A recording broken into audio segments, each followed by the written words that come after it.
여러분 반갑습니다. 오늘은 열왕기상 22장 1절로 4절 말씀 제가 읽습니다. 아람과 이스라엘 사이에 전쟁이 없이 3년을 지냈더라. 셋째에 유다의 여호사밧 왕이 이스라엘의 왕에게 내려가며 이스라엘의 왕이 그의 신하들에게 이르되 길르앗 라못은 본래 우리의 것인 줄을 너희가 알지 못하느냐.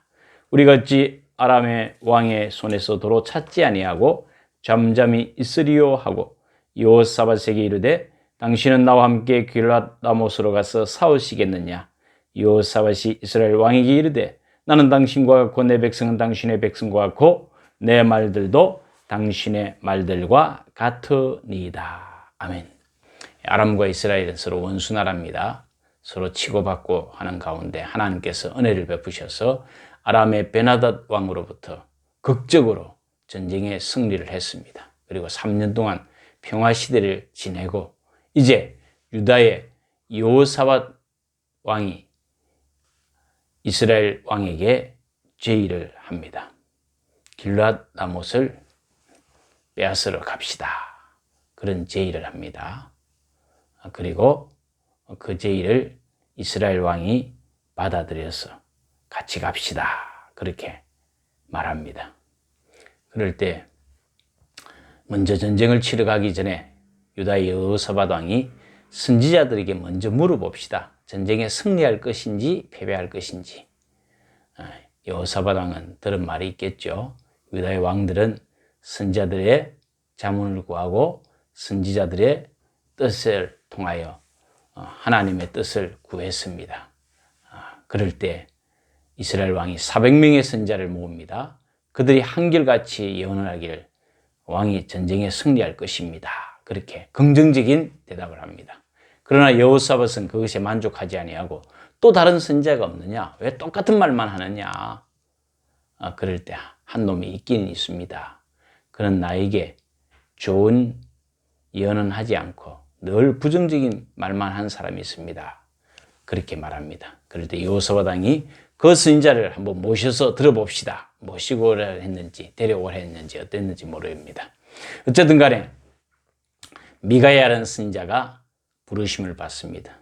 왕이 전쟁을 치고 싶으면 올라가십시오. 시큰둥하게 반응하니까 정색을 하고 다시 한번 하나님의 뜻이 무엇인지 구했습니다. 그럴 때 어떤 예언을 합니까?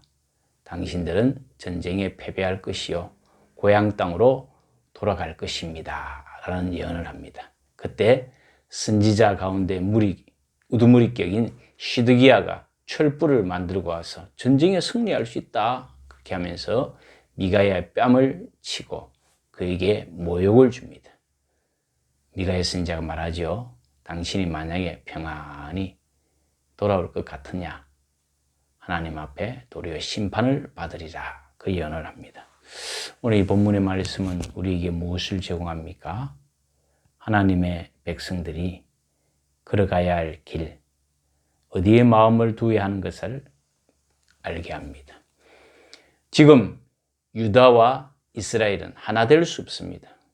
왜냐하면 북이스라엘은 바알 우상을 숭배하고 있고 왕도 마찬가지요. 그 신하들과 백성들이 우상 숭배에 깊이 물들어 있습니다.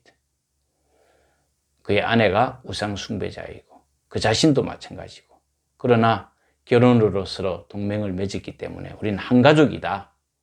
우리는 한 나라와 마찬가지다. 아람 왕 그들의 길르앗 라못을 빼앗으러 가자라는 대의 명분을 내세우고 한 팀이 되기를 원했습니다. 그러나 하나님은 아니다. 하나가 될 수 없다. 그것이 무엇입니까? 전쟁에 패배하는 것으로 하나님의 뜻이 드러나고 말았습니다. 오늘날도 마찬가지입니다. 그리스도인들이 세상 가운데 삽니다.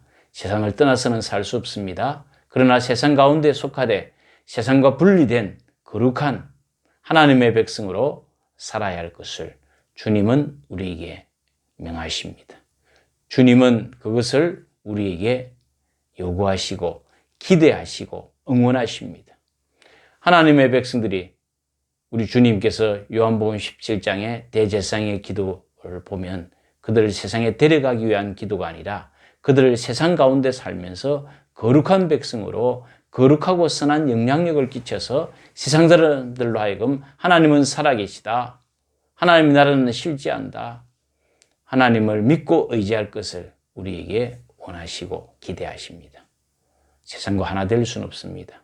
그러나 세상에 몸담고는 있지만 그러기 위하여 하나님의 백성들이 기도하고 하나님의 뜻을 구하는데 전적으로 마음을 쏟아야 됩니다. 그러나 유다와 이스라엘 왕들은 내적인 것에 마음을 쏟기보다는 외적인 대의명분, 길앗 라못과 전쟁을 치러가는 그것에 큰 명분을 걸고 선자의 말을 무시하고 자기들의 뜻대로 자기들의 원하는 바를 성취하기 위하여 달려갔습니다. 그 결론은 무엇입니까?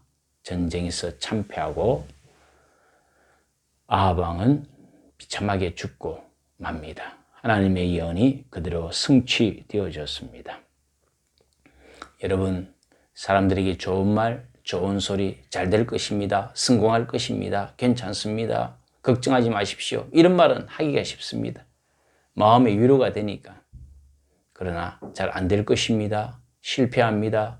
죽습니다. 그렇게 하면 망합니다. 하나님 앞에 회개하십시오. 이런 말 하기는 쉽지 않습니다. 그러나 그것이 하나님의 뜻이고 하나님이 우리에게 기대하시는 바라면 그 말에 우리 마음을 좀 써야 됩니다.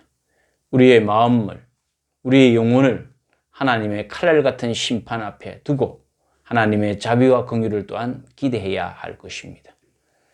그러므로 우리가 늘 마음을 쏟을 것은 자기 영혼에 대해서는 칼날 같은 냉철한 이성이 필요하고 냉철하게 하나님의 말씀 앞에 자기를 둡니다. 그리고 기도하면서 하나님의 자비와 긍휼, 하나님의 위로와 용서를 구하는 기도와 하나님의 뜻을 구하는 것을 늘 겸해야 됩니다. 그래서 우리에게 주어진 이 어려운 기간을 믿음으로 잘 돌파하는 것은 늘 긍정적인 것만 아닙니다. 내 영혼이 파리하고 내 영혼이 때로는 떨어지고 무너지는 그 심정에 우리는 무엇을 기대합니까? 주님의 뜻을 구하고 주님 앞에 기도함으로 위로받는 주님의 은혜가 주님의 약속의 말씀에 의해서 다시 한번 회복되는 역사가 있기를 축원합니다. 기도하겠습니다. 하나님 아버지 감사합니다. 우리를 주에서 구원해 주셨고 하나님의 거룩한 백성으로 인쳐 주셨는데 세상 가운데 살면서 세상 사람들과 같은 마음과 생각 따르지 않게 하시고 내어버리게 하시며 하나님의 불꽃 같은 말씀과 성령의 거룩한 영으로 우리의 마음이 거룩한 마음으로 변화받게 하옵소서.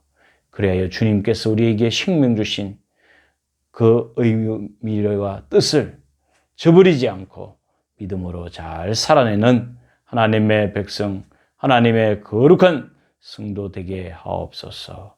주여 우리에게 자비와 긍휼 베풀어 주시고 이 코로나로부터 지켜 주시고 백신 보급이 속히 전 국민에게 확산되게 하시고 주의 백성들이 오직 기도와 말씀으로 하나님의 은총을 누리며 하나님의 축복을 잘 감당할 수 있도록 도우소서. 주 예수 그리스도 이름으로 기도드리옵나이다. 아멘. 오늘 하루도 주님과 함께 승리합시다. 우리의 원팀은 우리가 연합해야 될 분은 오직 주 예수 그리스도입니다. 샬롬.